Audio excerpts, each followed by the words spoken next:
Open the door just enough to reach the closer comfortably. With a 3mm Allen wrench, turn both valves clockwise to close them. Start with the 120 to 0 degrees valve, then the 7 to 0 degrees valve. Check the marking on the closer arm. An R should face up for right hand or left reverse doors. For left hand or right reverse doors, flip over the closer arm. Position the arm at roughly a 45-degree angle. Pull it about 1/8 of a turn toward the latch edge. The spindle begins on a square and ends on a diamond. Remove and reinstall the closer arm at approximately a 90-degree angle to the door. Then rotate the arm toward the door to finalize the preload. Secure the arm with a washer and screw using a 5/32 Allen wrench. Make sure the screw head is flush with the washer.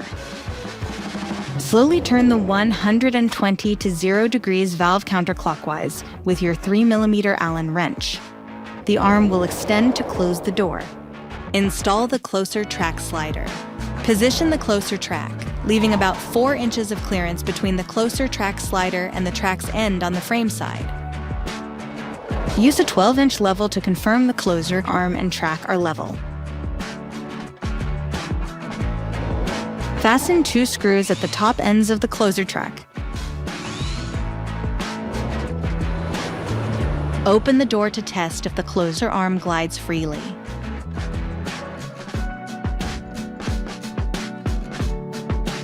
Install the remaining closer track screws. Open the door again to check if the closer arm slides without restriction.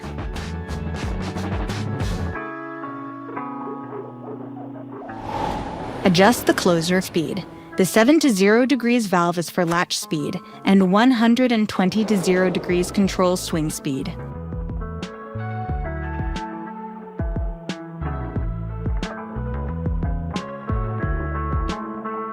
Aim for a door that closes in about 6 to 9 seconds from 90 degrees.